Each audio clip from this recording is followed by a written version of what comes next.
Hello, welcome to this week's economy. Today is July 27, 2023. I'm your host, Dr. Vance Ginn. Thank you for joining me again today. If you missed the Repealed Prosper show this week that came out on Tuesday, please go and check it out. It's with Dr. Judy Shelton, where we break down what's going on with the Fed, what is and what is not money, how Milton Friedman thought about money, and a lot of other key issues that you don't want to miss that discussion about interest rates, especially with the Fed decision this week that I'm going to talk about in a minute. And then next Tuesday in the Repealed Prosper show, John Mozina is going to be on the program to talk about corporate welfare and how it distorts markets, is not a role for government, and everything else. And so he's a great guest, and so I think you'll really enjoy it. So please be sure to check those out. Remember, you can get all your show notes at vanceginn.substack.com, where you get it right in your inbox. So please subscribe there, or my website, vanceginn.com, where there's a lot of other information as well. So without further ado, let's get right into it. Yesterday, I'm recording this on Thursday. So yesterday, the Federal Reserve, they raised the overnight lending rate between banks, what's called the federal funds rate. Their target, right? They don't control it, but they target it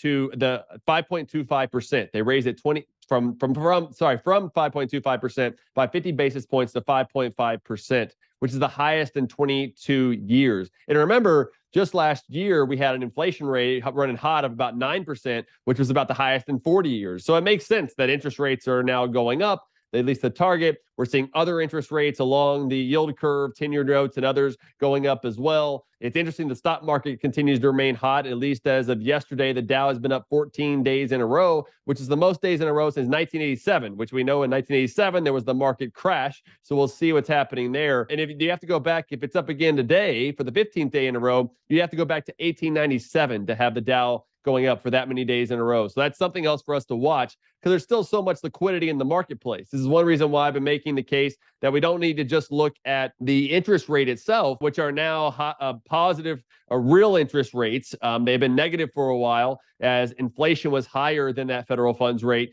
But now inflation is down, at least from the CPI, of 3% year over year.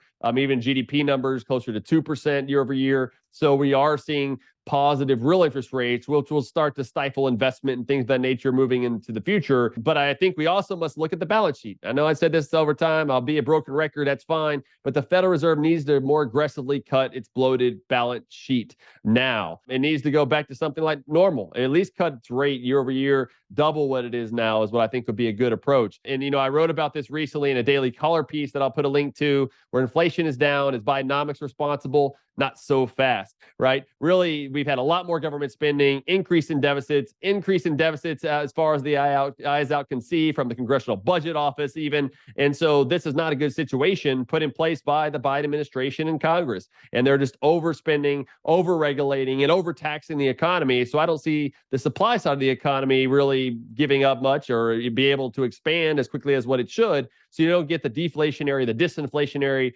aspect there, but it's mainly coming from the demand side, from the money supply, right? And what the Federal Reserve is doing. So this is one reason why I think they need to drain their balance sheet as quick as possible. And then that will also allow for more markets to clear based on market exchanges and trust that's in the market exchange versus what government planning is really doing across the economy. So I think we're going to still continue to see slow growth along with probably higher inflation in the future, which is why the Federal Reserve said, or Chairman Jerome Powell said, look, we're going to continue to look at the situation, may have to raise rates in the future, but if they don't start cutting their balance sheet, we're going to still have some problems moving forward. So that's what I'll say there. The second big thing out today actually was gross domestic product. It's the second quarter 2023 advanced estimate. And it says it increased at an annual rate. This is reported by the Bureau of Economic Analysis of 2.4% in the second quarter of 2023, according to the Vance estimate released by the Bureau of Economic Analysis. In the first quarter, real GDP increased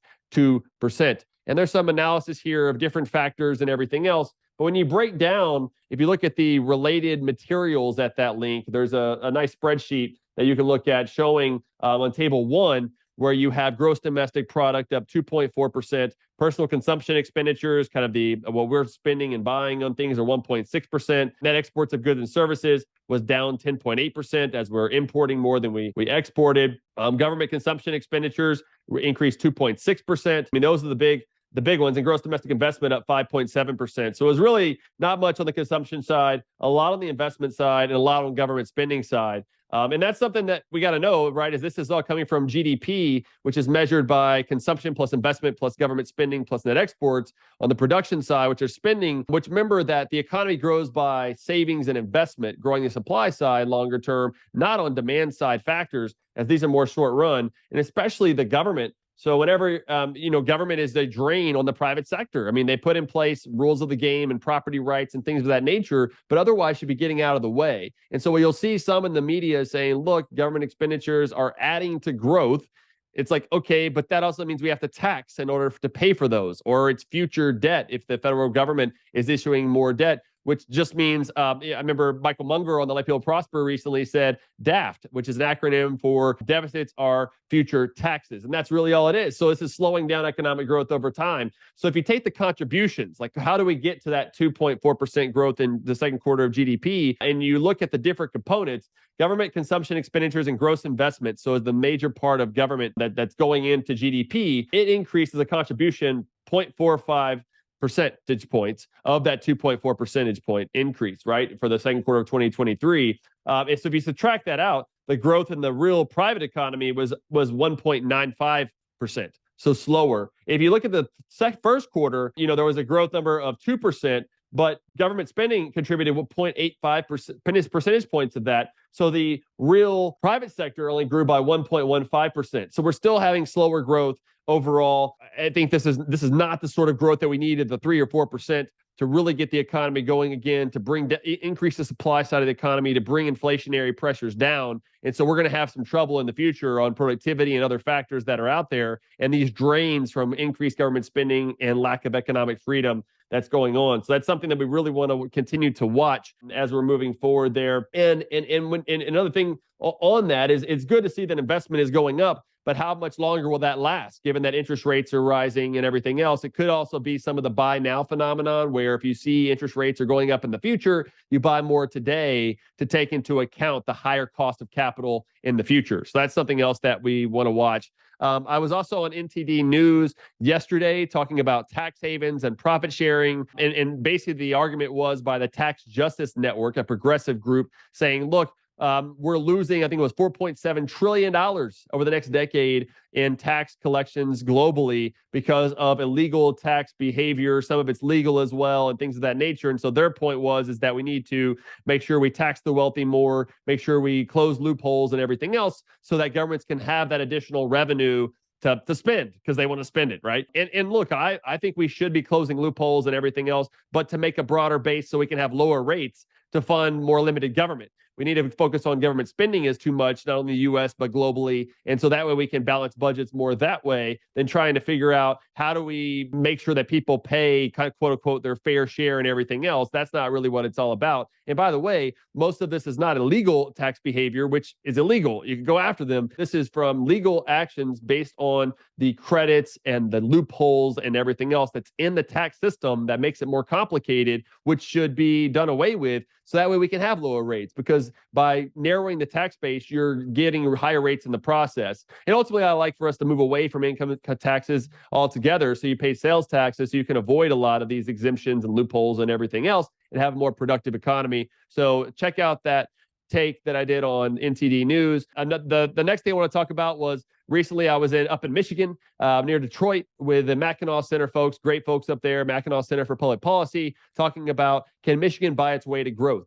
The answer is no. Is that they need a lot more reforms of constraining government spending, which I work with them on sustainable Michigan budget, tax reform, and their right to work repeal recently was a bad news by Governor Whitmer. So this is something that's going to take them in the wrong direction that I hope that they can overcome soon. But I'll be sure to put that in the show notes page, that video, so you can go back and watch it. I talk a lot about economic freedom. James Hohman from the Mackinac Center also talks about the details of the Michigan budget. And this is part of my bigger push, bigger work on my Let People Prosper project, is these responsible budgets in the state budget project that I'm also working with Americans for Tax Reform, where it really is talking about limiting government spending to population inflation so you can have sustainable tax reform and ultimately more people prospering because of more economic growth. And the last thing I wanted to mention here today was on Real Clear Policy, at a piece, Threads versus Twitter can only happen in a free market. And basically talking about we need to stop all this antitrust nonsense out of the FTC, the Department of Justice, trying to push back, reduce competition competition. They're trying to say they're going to increase competition, but government always reduces competition when it gets involved, and let the markets work. Initially, a lot of people got on Threads just in the first couple of days. They had 30 million downloads in less than 24 hours, with more than 150 more million downloads to date when I wrote this on July 20th. But it's been coming down some since then, as I talked about, as some people they weren't using it as often and everything else. As some people were leaving Twitter because of some of the issues going there. I guess now it's called X. So I guess X eating. I'm not sure exactly what you call it all now, but I think what's the most important part of this is that we need to let entrepreneurs be able to thrive, whether it's Elon Musk, Mark Zuckerberg, and everyone else. Make sure they're following the rules of the game, but otherwise the government should get out of the way and let people decide. And that's exactly what they're doing, is they're moving with their feet, using different programs or not using other programs. And that is how we allow for better systems, more regulated systems by the free market, by individuals, consumer sovereignty, not by government getting in the way, because that's going to create problems. So with all that said, I hope you have a great week and a great weekend. And until next time, let people prosper.